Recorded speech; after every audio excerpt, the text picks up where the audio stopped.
Hello बच्चों, कैसे हो? एकदम बढ़िया। तो चलो, learn Hindi and Gujarati channel में आपका स्वागत है। आज हम सीखेंगे क्रिया। तो चलो, क्रिया होती क्या है पहले ये तो जाने।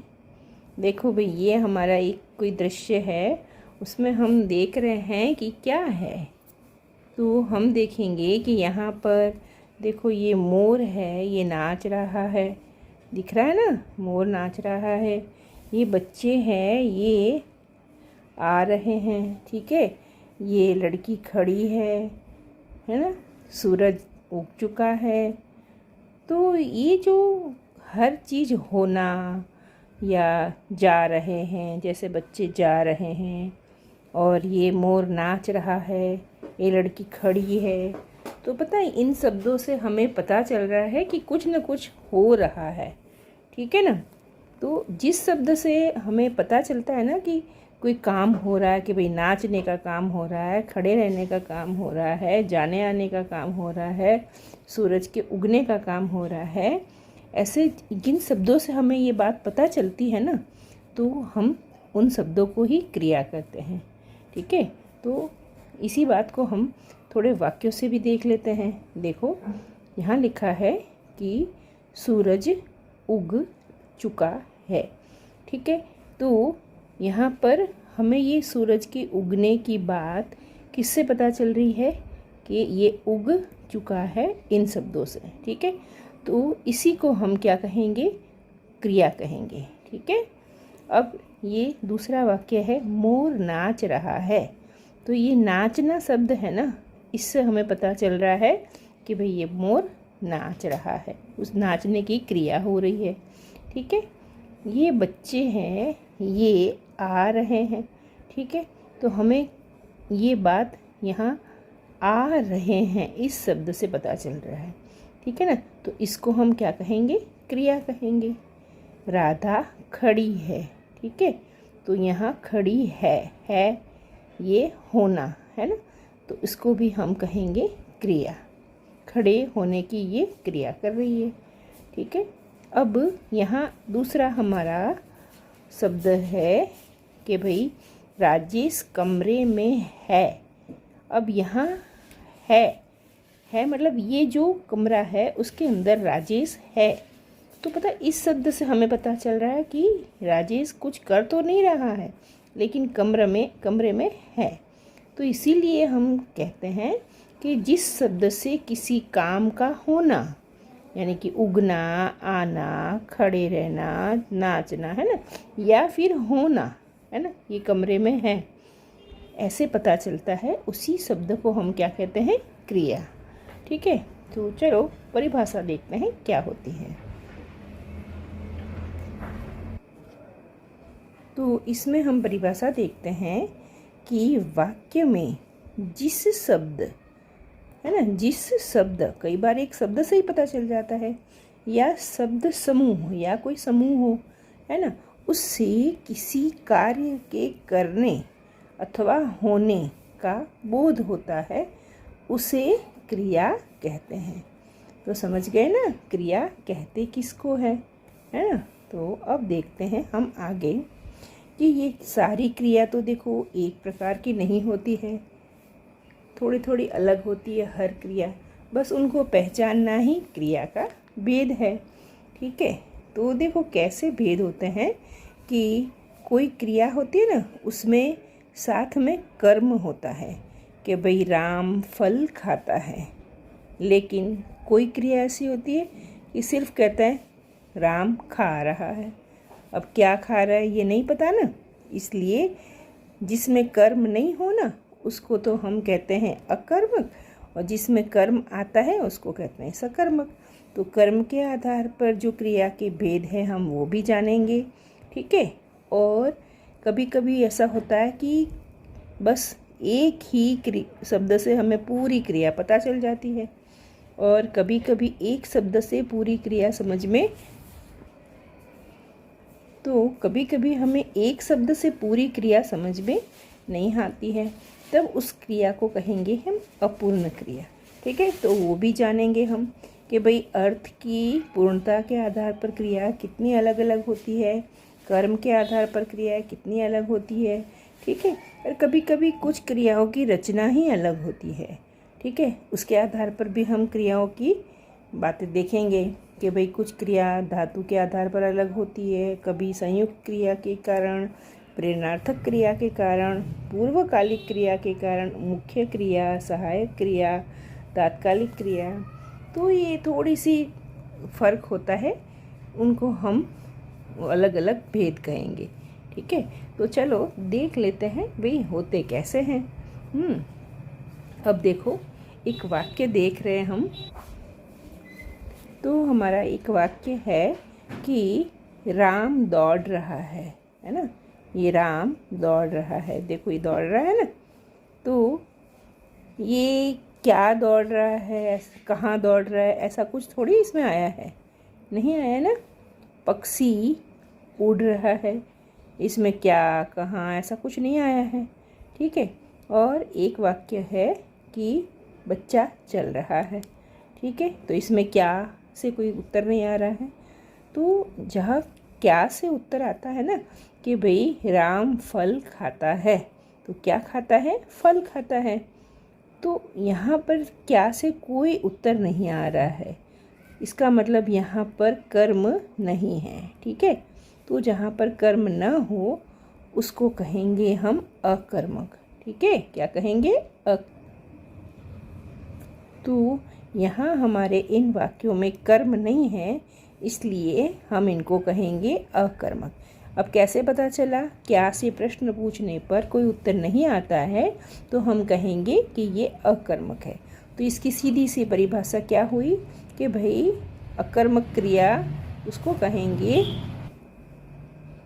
जिसमें कर्म प्रयुक्त ना हो। ठीक है, तो हमने क्या समझा कि वाक्य में कर्म की संभावना के आधार पर पहला भेद है अकर्मक क्रिया जिसमें कर्म ना हो।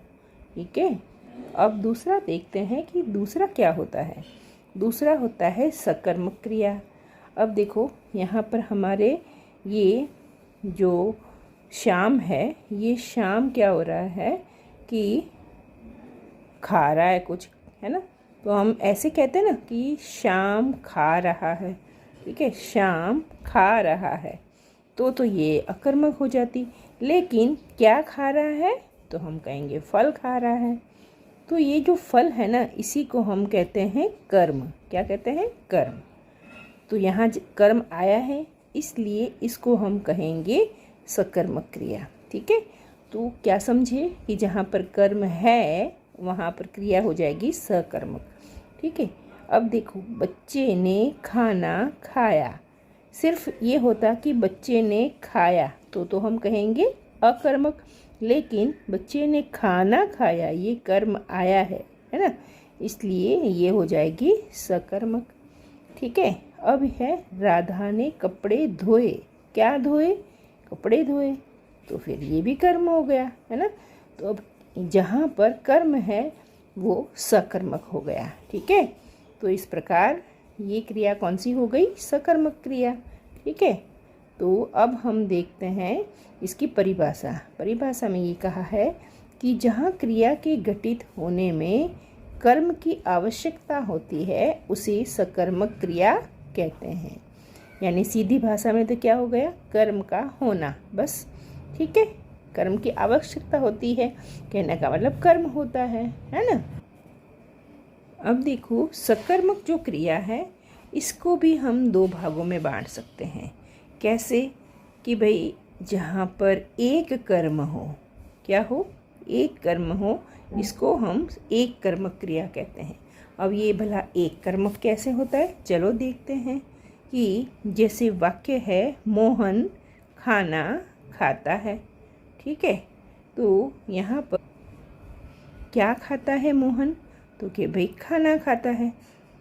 ये खाता है, ये तो क्रिया है, मोहन ये तो करता है।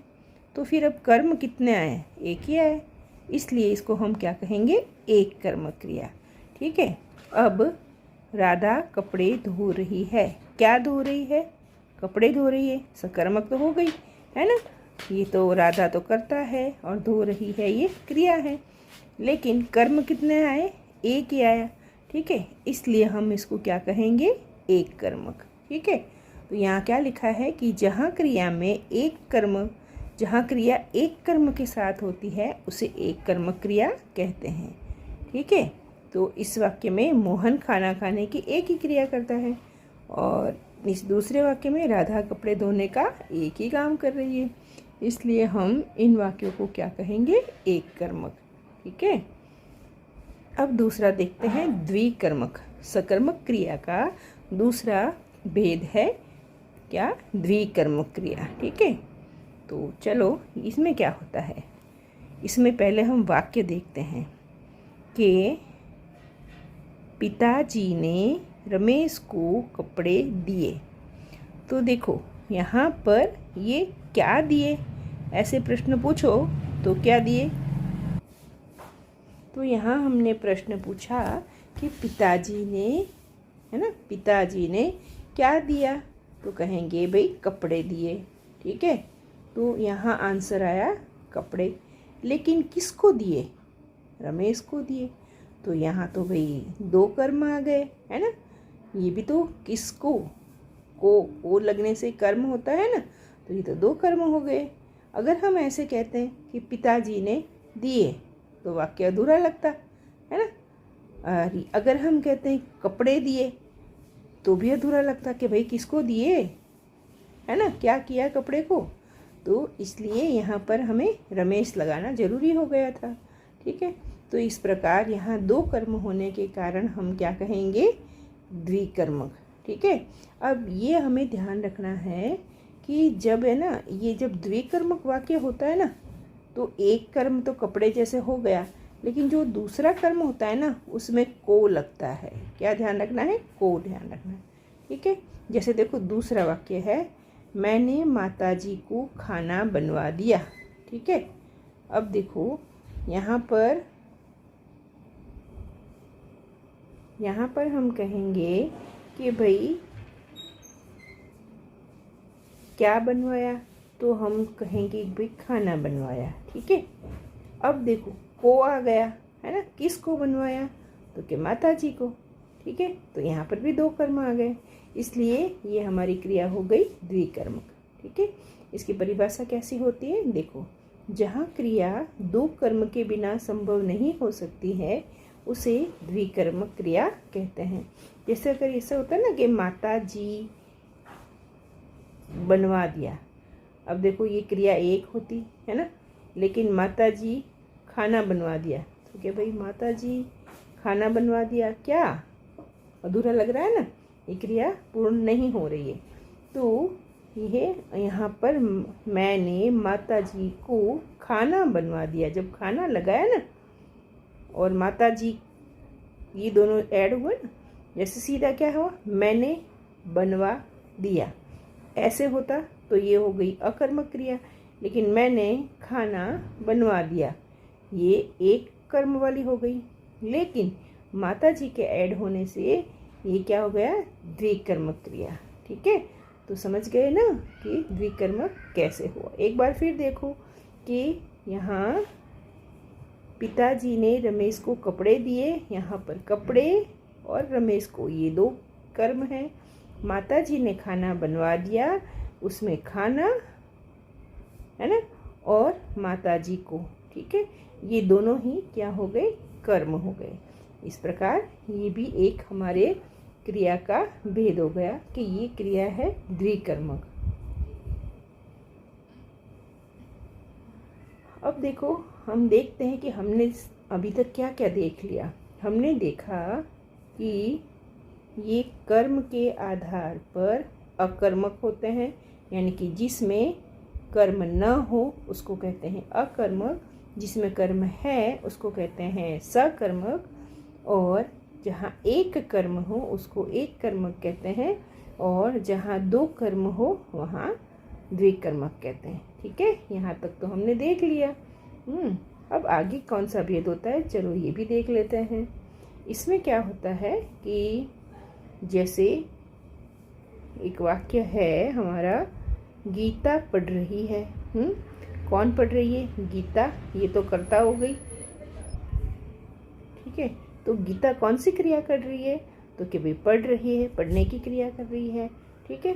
तो यहाँ हमने क्या दिया कि ये जो पढ़ रही है ये एक क्रिया से ही वाक्य पूरा लग रहा है, ठीक है। इसको किसी दूसरी पूरक किसी क्रिया की या किसी भी चीज़ दूसरी क्रिया की ज़रूरत नहीं है। तो जहाँ कहते हैं कि जिस क्रियापद से क्रिया का अर्थ स्पष्ट हो जाता है, ठीक है, और पूरक के रूप में गैर क्रियापद चाहे कोई संज्ञा हो चाहे विशेषण हो उसकी आवश्यकता नहीं होती है, उसको हम क्या कहते हैं? पूर्ण क्रिया कहते हैं। आगे हम देखेंगे अपूर्ण क्रिया में। देखो अपूर्ण क्रिया में क्या होता है कि क्रिया को पूरा करने के लिए संज्ञा या विशेषण की सहायता चाहिए, लेकिन पूर्ण क्रिया में कोई संज्ञा विशेषण की सहायता नहीं चाहिए। देखो राजेश दौड़ रहा है, बस राजेश करता है और ये क्रिया है, ठीक है। तो इस तरह से एक क्रिया से ही वाक्य पूर्ण हो जाता है, तब हम कहेंगे उसको पूर्ण क्रिया, ठीक है। तो ये भी हमने पता कर लिया कि भाई पूर्ण क्रिया किसको कहते हैं। अब देखते हैं अपूर्ण क्रिया। देखो इसमें क्या होता है कि कुछ क्रिया होती है,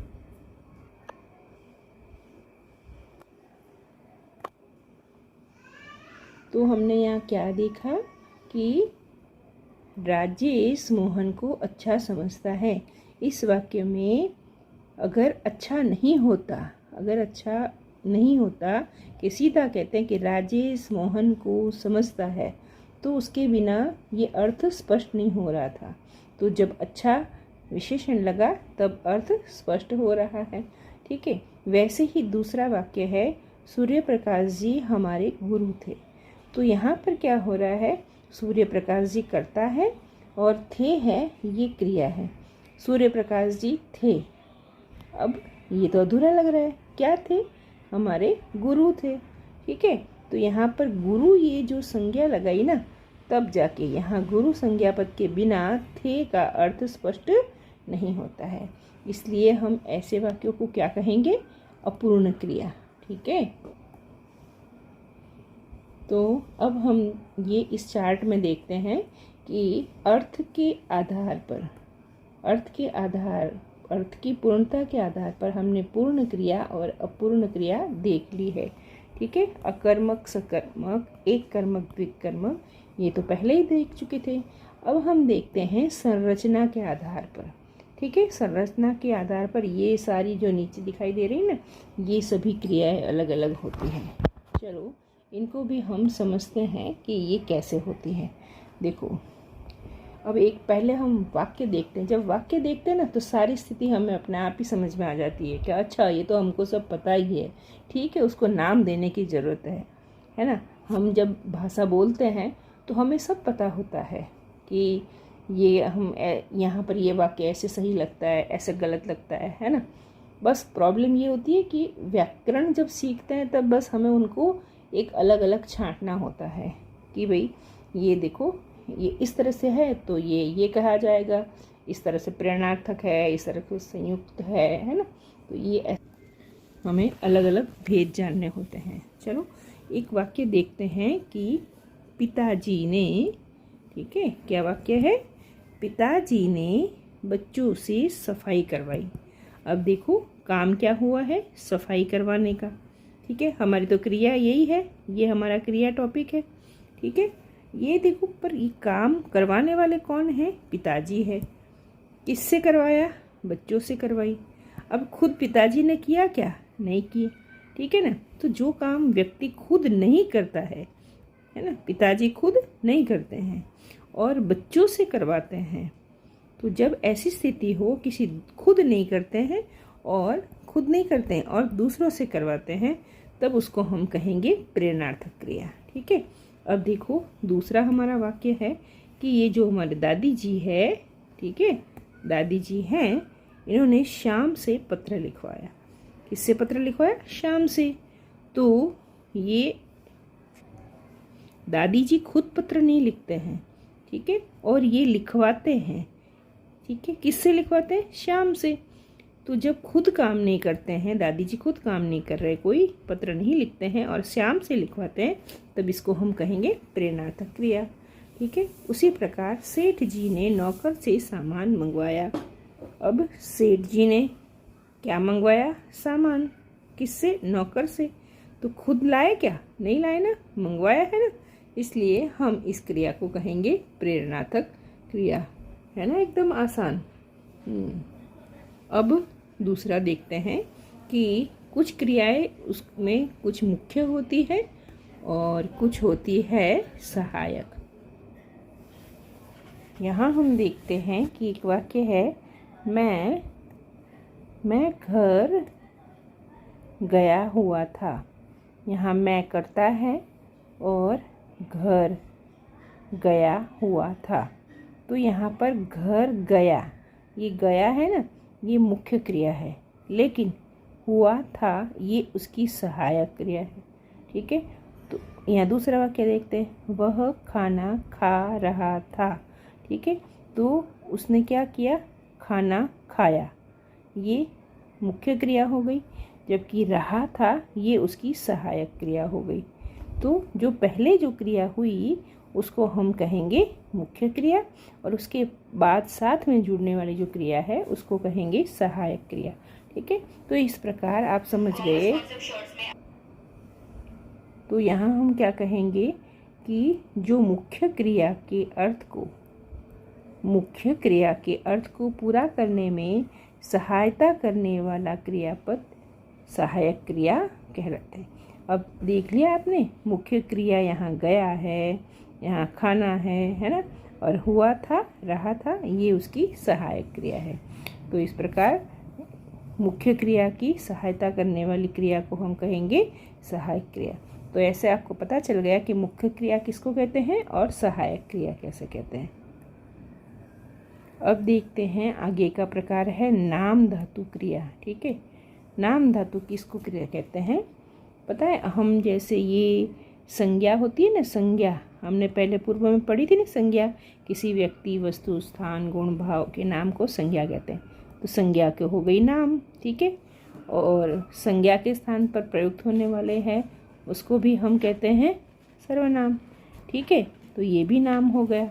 ठीक है। और विशेषण है कि भाई ये संज्ञा और सर्वनाम की विशेषता बताता है, उसको भी हम क्या कहते हैं? सर्वनाम। ठीक है। तो ये सारे हैं ना, इनको नाम कहते हैं। ठीक है। तो ये नाम से जो क्रिया बन जाती है ना, उसको हम कहेंगे नाम धातु क्रिया। ठीक है। चलो देखते हैं कैसे बनती है। कि सेठ ने मकान हथियाया। अब देखो, हाथ है ना, ये तो संज्ञा है। ठीक है। हाथ से क्रिया क्या बन गई? हथियाया। ठीक है। इसलिए इसको हम कहेंगे नाम धातु क्रिया। एक और देखते हैं, उस पर दृश्य फिल्माया। देखो, फिल्म तो है, फिर संज्ञा है ना, लेकिन फिल्माया, फिल्म से क्रिया बना दिया, इसलिए इसको हम कहेंगे नाम धातु क्रिया। बच्चे बतियाए। अब बतियाए थोड़ी होता है तो बात, संज्ञा होती है ना, लेकिन इस बात संज्ञा के आधार पर हमने क्रिया बना दी बतियाए। ठीक है। तो यहाँ हमने क्या देखा कि ये जो क्रिया है वो जब संज्ञा एवं विशेषण अर्थात नाम शब्दों के अंत में प्रत्यय जोड़ने पर किसी क्रिया का निर्माण होता है, तब वह नाम धातु क्रिया होती है। देखो, हाथ के पीछे क्या लग गया? हथियाया। फिल्म के पीछे फिल्माया। बात के पीछे बतियाए, है ना। तो इस तरह से प्रत्यय लगने से ये क्या बन गई है? क्रिया बन गई। लेकिन किसके पीछे प्रत्यय लगा? या तो होता है संज्ञा या होता है विशेषण। ठीक है। ये होते हैं नाम पद। संज्ञा विशेषण को हम क्या कहते हैं? नाम पद कहते हैं। और इनके अंत में क्या लगा? प्रत्यय। तो ऐसी क्रिया को हम कहेंगे नाम धातु क्रिया। आगे की हमारी क्रिया का प्रकार था पूर्वकालिक क्रिया। देखो, पूर्वकालिक क्रिया कैसी होती है? देखो, एक बार वाक्य में देखते हैं कि वह कपड़े धोकर बाजार गई। अब ये क्रिया क्या है? बाजार गई। ठीक है। लेकिन क्या करके गई? कपड़े धोकर गई। ठीक है। तो एक क्रिया है गई, उससे पहले कौन सी हुई है? कपड़े धोकर गई। ठीक है, अब ये देखो, कमला खाना खाकर विद्यालय गई। तो एक क्रिया है गई, लेकिन उससे पहले कौन सी क्रिया हुई है? ये खाना खाकर, है ना। वैसे ही तीसरा वाक्य है मैं पुस्तक पढ़कर सो जाऊंगी। तो यहाँ एक क्रिया है सो जाऊंगी, लेकिन उसके पहले कौन सी हुई है? पुस्तक पढ़ने की क्रिया हुई है। ठीक है, तो ये देखा आपने कि एक क्रिया है, उसके पहले दूसरी कर वाली ये क्रिया हो गई है। देखो ये कैसी लगी है? ये है कर, ये कर, ये कर, है ना। तो अब ये देखो कि क्या हो रहा है कि जब कर्ता एक कार्य समाप्त कर उसी पल दूसरा कार्य आरंभ करता है, तब पहली क्रिया पूर्वकालिक क्रिया कहलाती है। ठीक है, ये गई से पहली क्रिया कौन सी थी? दो कर। यहाँ गई से पहले खाकर, यहाँ जाऊंगी से पहले पढ़कर, है ना। तो क्या कह रहे हैं कि जो पहली क्रिया होती है उसको कहेंगे पूर्वकालिक क्रिया। ठीक है, पूर्वकालिक क्रिया के अंत में कर लगता है। क्या लगता है? कर। ठीक है, तो ये भी बहुत आसान है। कहती हूँ ना, हमें सब पता होता है, बस ये जो व्याकरणिक दृष्टि से बस देखने का एक नज़रिया हमें बनाना है। जब नज़रिया समझ में आ जाता है ना कि हाँ हमें तो पता है, ऐसे तो वाक्य होते ही है ना, बस व्याकरण की दृष्टि से वो जैसे प्रश्न बनाए जाते हैं वैसे ही हम उत्तर दे देंगे। बस इसी को कहते हैं, व्याकरण के नियमों को जानते हुए हम किसी प्रश्न को उत्तर देते हैं। बस यही तो है हमारी व्याकरणिक योग्यता। हो गई ना। आगे हमारी क्रिया है तात्कालिक क्रिया। देखो इसमें क्या होता है, वाक्य देखते हैं। क्या वाक्य है कि वह खाना खाते ही सो गया।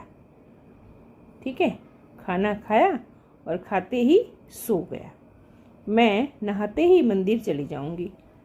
देखो ये जैसे ही नहाए वैसे ही मंदिर चले गए, जैसे ही खाया वैसे ही सो गया, है ना।